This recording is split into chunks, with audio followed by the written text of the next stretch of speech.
नमस्कार मित्रांनो, आजच्या व्हिडिओमध्ये आपण बघणार आहोत की वर्गमूळ कसं काढायचं। त्याची एकदम सोपी ट्रिक मी तुम्हाला आजच्या व्हिडिओमध्ये समजावून सांगणार आहे। त्यासाठी तुम्हाला बेसिक काय तर 1 ते 10 पर्यंतचे स्क्वेअर पार्ट असणं गरजेचं आहे। जर तुम्हाला स्क्वेअर ट्रिक जाणून घ्यायची असतील तर मी डिस्क्रिप्शन मध्ये व्हिडिओची लिंक दिलेली आहे, ती तुम्ही बघू शकता। तर या व्हिडिओमध्ये आपण बघू की स्क्वेअर रूट कसं फाइंड आउट करायचं। तर पहिला प्रश्न हा येतो की स्क्वेअर रूट काय आणि स्क्वेअर काय, म्हणजे वर्ग काय आणि वर्गमूळ काय। तर मित्रांनो, सपोज एक संख्या घेतली मी 4 ही संख्या घेतली आहे, त्याचा स्क्वेअर आहे 16। तर या संख्येचा जो वर्ग आहे म्हणजे तुम्ही म्हणता स्क्वेअर, तो म्हणजे 16 आहे आणि 16 याची वर्गमूळ संख्या ही 4 आहे। तर ही काय आहे वर्गमूळ संख्या, 16चा वर्गमूळ 4। तर वर्गमूळाचं चिन्ह आपण कसं देतो तर असं त्याचं चिन्ह असतं, या पद्धतीचं स्क्वेअर रूटचं चिन्ह असतं। तर आपल्याला हीच व्हॅल्यू आता फाइंड आउट करायची आहे की स्क्वेअर संख्येवरून आपल्याला वर्गमूळ म्हणजे स्क्वेअर रूट फाइंड आउट करायचं आहे। त्यासाठी एकदम सिंपल ट्रिक आहे मित्रांनो, तीच आपण आजच्या व्हिडिओमध्ये जाणून घेणार आहोत। स्टेप मिस नका करू, एकही स्टेप मिस झाली तर तुम्हाला कन्फ्युजन होईल, त्यामुळे पूर्ण व्हिडिओ बघा। तुम्ही चॅनलला नवीन असाल तर चॅनलला लगेच सबस्क्राइब करा आणि व्हिडिओ आवडल्यास कमेंट करायला विसरू नका। तर आता बघू आपण वर्गमूळ काढण्याची ट्रिक नेमकी आहे काय। तर मित्रांनो, ही ट्रिक त्या संख्येला लागू पडते ज्या संख्या पूर्ण वर्ग संख्या असतील। ठीक आहे मित्रांनो, त्यासाठीची आपण ट्रिक बघणार आहोत। तर पहिला एक्झाम्पल आपण घेऊ। तर 729 चा वर्गमूळ आपल्याला फाइंड आउट करायचा आहे। ही कुठल्या तरी संख्येचा वर्ग आहे, ठीक आहे। याचा आपल्याला वर्गमूळ काढायचं आहे म्हणजे स्क्वेअर रूट फाइंड आउट करायचं। त्याच्यासाठी ट्रिक नेमकी काय आहे तर पहिले आपल्याला हे जे अंक आहेत ते सेपरेशन त्यांची पेअर करून घ्यायची आहे। तर 29 ही एक वेगळी पेअर होईल आणि 7 ही एक पेअर होईल, ठीक आहे। तर याच्यातला जो लास्ट डिजिट आहे, या संख्येतला जो लास्ट डिजिट आहे तो आहे 9। तर 9 ही संख्या 9 हा संख्या कोणत्या वर्ग संख्येचा लास्ट डिजिट येतो। तर इकडे बघा, इथं अशी कुठली संख्या आहे की त्याचा लास्ट डिजिट 9 येतो। तर ही बघा, 3च्या स्क्वेअर मध्ये 9 लास्ट डिजिट आहे आणि 7च्या स्क्वेअर मध्ये सुद्धा लास्ट डिजिट 9 आहे। तर त्याच्यामुळे आपल्याला 2 व्हॅल्यू भेटताय, 2 संख्या भेटली। एक भेटली आपल्याला 3, कारण की 9चा वर्गमूळ हा 3 आहे म्हणून आपण इथं 3 घेऊ। त्याच्यानंतर दुसरी संख्या कुठली आहे 49, 49चा वर्गमूळ हा 7 आहे म्हणून आपण इथं घेऊ 7। ठीक आहे मित्रांनो, ही झाली तुमची पहिली स्टेप। पहिल्या स्टेप मध्ये आपण काय केलं, या संख्यांना सेपरेट केलं। संख्यांना सेपरेट करून जो लास्ट डिजिट आहे तो लास्ट डिजिट कोणत्या वर्ग संख्येमध्ये येतो ते फाइंड आउट केलं आणि त्याची वर्गमूळ जी संख्या आहे ती आपण इथं घेतली। आपल्याला 2 व्हॅल्यू भेटलेल्या आहेत इथं। त्याच्यानंतर आपल्याला जर दुसरा सेपरेट केलेला नंबर आहे तो घ्यायचा आहे आणि ही जी संख्या आहे 7 ही कोणत्या वर्ग संख्येतून वजा होऊ शकते, पूर्णपणे वजा होईल अशी संख्या। 9 तर मोठा होऊन जातो त्याच्यामुळे तो वजा होणार नाही, तर येतं काय 4। 4मधून 7 ही संख्या इझिली मायनस होते, त्याच्यामुळे ह्या 4चा वर्गमूळ जो आहे, 4चा वर्गमूळ हा आहे 2। तर आपण इथं 2 घेऊ। तर आपल्याला 2 ही संख्या भेटली आहे।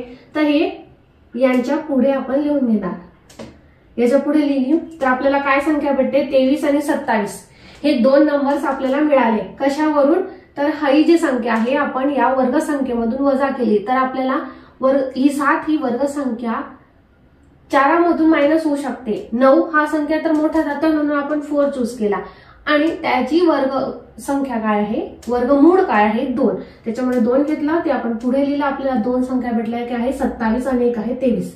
पण ह्या संख्येचा वर्गमूळ कुठला असेल, 2 संख्या तर काही येणार नाही, मग याच्यामधून परफेक्ट आन्सर कुठलं असेल ते कसं फाइंड आउट करणार तर सिंपल आहे। याच्या जो नेक्स्ट एलिमेंट आहे 2ची पुढची संख्या काय आहे 3, या दोघं संख्यांचा गुणाकार करायचा।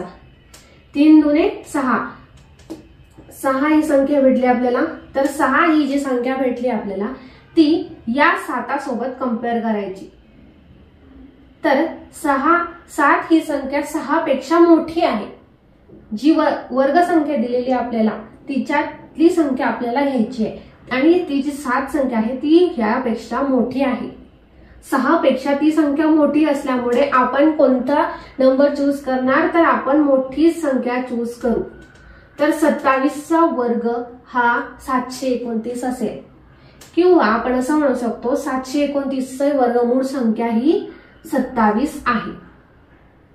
3 स्टेप यूज केले मित्रांनो. पहिल्यांदा तर तुम्हाला अंक सेपरेट करायचे आहेत, तेच त्यांचं सेपरेशन झाल्यानंतर लास्ट डिजिट त्यावरून आपल्याला वर्गमूळ संख्या फाइंड आउट केला. 2 वर्गमूळ संख्या भेटल्या 7 आणि 3. नंतर हे जो नेक्स्ट अंक आहे तो 7, तो कोणत्या वर्गसंख्येतून वजा होतोय ती फाइंड आउट करायची आणि त्याचा वर्गमूळ जो आहे ती संख्या आपल्याला घ्यायची. तर आपल्याला 2 भेटला आणि त्याचा जो पुढचा एलिमेंट आहे, पुढचा नंबर जो आहे तो त्यासोबत मल्टिप्लाय करायचा आणि जी व्हॅल्यू भेटते ती आपल्याला आपण इथं 7शी कम्पेअर केली. 7 मोठा आहे की लहान आहे. जर 7 जर लहान असता तर आपलं उत्तर हा 23 आलं असतं, पण इथं आपल्याला 7 हा मोठा आहे म्हणून मोठी संख्या आपण इथं घेतली. तुमचं आन्सर हे एकदम करेक्ट आहे जर तुम्ही एकही स्टेप मिस नाही केली तर. तुम्ही स्टेप मिस केला तर तुमचं आन्सर रॉंग होऊ शकतं. ठीक आहे मित्रांनो, या गोष्टी तुमच्या प्रॅक्टिसने फास्ट होतील. तर समजलं नसेल तर आपण अजून बघणार आहोत एक्झाम्पल. तर आपण पुढचं एक्झाम्पल बघूया. पुढचं एक्झाम्पल आपण बघू 6, 8, 8, 9. पहिली स्टेप काय आहे मित्रांनो, आपल्याला हे सेपरेट करून घ्यायचे. हे 2 डिजिट, हे 2 डिजिट सेपरेशन झालं. त्याच्यानंतर जो लास्ट डिजिट आहे त्यासाठी तो लास्ट डिजिट जो आहे तो कुठल्या कुठल्या संख्येमध्ये येतो, वर्गसंख्येमध्ये 3च्या वर्गसंख्येमध्ये येतो आणि 7च्या. त्याच्यामुळे 7 आणि 3 हे 2 अंक आपल्याला इथे मिळालेले आहेत. ठीक आहे, ज्याचे लास्ट डिजिट 9 आहे वर्गसंख्येचा. ठीक आहे, त्याच्यानंतर नेक्स्ट स्टेप आपली काय आहे, तर ही जी पुढची संख्या आहे 68, तर ही संख्या कोणत्या संख्येतून वजा होऊ शकते, तर 81 ही संख्या वर्गसंख्या तर मोठी जाते, त्याच्यामुळे लहान कुठली आहे 64. 68 हा 64 मधून इझिली मायनस होऊ शकतोय. ठीक आहे, तर त्याच्यामुळे आपल्याला त्याचे वर्गमूळ काय आहे, 64चा वर्गमूळ 8. तर 8 हे नंबर आहे, संख्या भेटली आहे आपल्याला. 8 याच्या पुढे लिहायचं आहे, 3च्या पुढेही लिहायचं आहे. या 2 संख्या भेटल्या तर आपल्याला यातून कुठली वर्गमूळ आहे, ऍक्च्युअल वर्गमूळ आहे ते फाइंड आउट करायचं. त्यासाठी आपल्याला लास्ट स्टेप काय आहे, तर 9चा पुढचा अंक जो आहे तो 8चा पुढचा अंक जो आहे तो 9.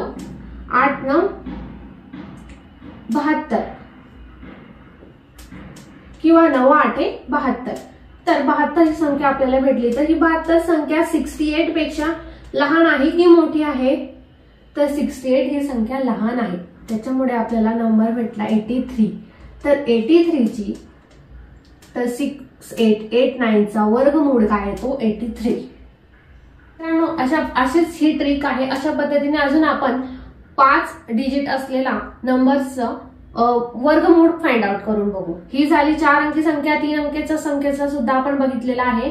4 अंकी संख्येचा बघितला. आता आपण बघू 5 अंकी संख्येचा वर्गमूळ कसा. ही ट्रिक यूज करायची आहे मित्रांनो, आणि हे सर्व तुमचं प्रॅक्टिसनेच होणार आहे. तुम्ही जितकी प्रॅक्टिस करणार तितकं तुम्हाला टाइम कमी लागत जाईल हे उदाहरण सॉल्व्ह करायला. पुढची संख्या मित्रांनो आपण घेतोय 11664. ही संख्या आपण घेतली आहे. तर आपल्याला इथं काय पहिले सेपरेट करावं लागतील. हे लास्टचे 2 डिजिट सेपरेट, नंतर हे पुढचे 3 सेपरेट. ठीक आहे, 2-2 असले तर 2-2च्या पेअर करायच्या, जर नसतील तर पुढची 3ची पेअर करावी लागेल. त्याच्यामुळे नंतर पुढची स्टेप काय असते आपली, नंबर सेपरेट झाल्यानंतर लास्ट डिजिट 4. ही 4 ही संख्या कोणत्या वर्गसंख्यांमध्ये येते हे बघा. 2च्या वर्गात येते 4 आणि 64 म्हणजे 8च्या वर्गामध्ये येते. या 2 संख्यांमध्ये 4 येते. ठीक आहे मित्रांनो, इथं सुद्धा 4 आहे ते आणि इथं सुद्धा 4 येते. तर वर्गमूळ काय आहे त्या संख्यांचं 2. ठीक आहे, आणि नंतर 8. ठीक आहे मित्रांनो, नंतर आपल्याला यातला पुढचा नंबर फाइंड आउट करायचा. त्याच्यासाठी काय केलं होतं आपण, ही संख्या 116 हा नंबर कोणत्या वर्गसंख्येतून इझिली मायनस होतो. तर इथं 10 पर्यंत आपण लिहिलंय. 11चा स्क्वेअर काय येतो 121. ठीक आहे मित्रांनो. तर 116 पेक्षा 121 मोठा जातो, त्यामुळे तो वजा होऊ शकत नाही. 100 हा इझिली मायनस होऊ शकतो, म्हणून 100चा वर्गमूळ काय आला 10. तर ही 10 ही संख्या आपण यांच्या पुढे लिहून घेतली. ठीक आहे. हे दोन व्हॅल्यू भेटले आपल्याला.